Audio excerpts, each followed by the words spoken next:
এবার একটু জেনে নেব পশ্চিমবঙ্গের নতুন ট্রাফিক আইন নিয়ে। সবকিছু তো পরিবর্তন হলো, এবার কি ট্রাফিক আইন পরিবর্তন হচ্ছে 2 চাকা 4 চাকার ক্ষেত্রে?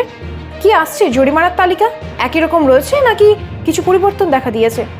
মোটরযান আইন 2019 অনুযায়ী ওয়েস্ট বেঙ্গল ট্রাফিক রুল পরিবর্তন হয়েছে, জরিমানার তালিকা পরিবর্তন হয়েছে। আর সেই জরিমানার তালিকা চলুন একটু চোখ রাখি।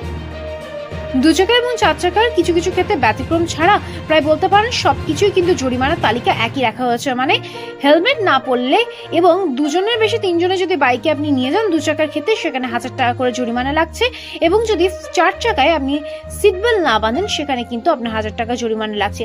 তাছাড়া বাকি সবে কিন্তু জরিমানার তালিকা একই রাখা আছে, অর্থাৎ ড্রাইভিং লাইসেন্স না থাকলে 5000 টাকা, আরসি গাড়ি কাগজ না থাকলে 1000 থেকে 5000 টাকা, ইন্স্যুরেন্স না থাকলে 2000 টাকা এবং পলিউশন সার্টিফিকেট অর্থাৎ পিইউসি না থাকলে 10,000 টাকা পর্যন্ত জরিমানা হতে পারে। অতিরিক্ত গতিতে গাড়ি চালালে 1000 থেকে 2000 টাকা জরিমানা এবং মোবাইল ফোনে কথা বলতে বলতে ড্রাইভ করলে 5000 টাকা জরিমানা। ট্রাফিক সিগন্যাল ভাঙলে 1000 থেকে 5000 টাকা জরিমানা। যদি আপনি মদ্যপ অবস্থায় গাড়ি চালান তাহলে 10,000 টাকা জরিমানা। শুধু এখানেই বন্ধ নয়, জেলও হতে পারে। আর এই ক্ষেত্রে বলা যেতে পারে যে বিপজ্জনকভাবে গাড়ি চালালেও কিন্তু 5000 টাকা জরিমানা লাগছে। হাই সাউন্ড বা পরিবর্তিত সাইলেন্সার ব্যবহার করলে 5000 থেকে 10,000 টাকা জরিমানা। নাম্বার প্লেট নিয়ম না মানলে 5000 টাকা জরিমানা। আর নাবালক যদি গাড়ি চালান 2 চাকা এবং 4 চাকার উভয় ক্ষেত্রে 25,000 টাকা প্লাস জেল, এমনকি গাড়ির রেজিস্টারও বাতিল হতে পারে।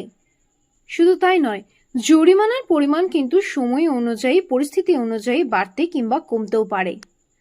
এমনকি এটাও জানানো হয়েছে একই ভুল পুনরায় করলে লাইসেন্স সাসপেন্ড করা হবে। পুলিশ চালান অনায়াসে অনলাইনে কাটতে পারে। এসব নিয়মগুলিগুলো অবশ্যই মাথায় রাখুন, সচেতন থাকুন এবং সচেতন রাখুন।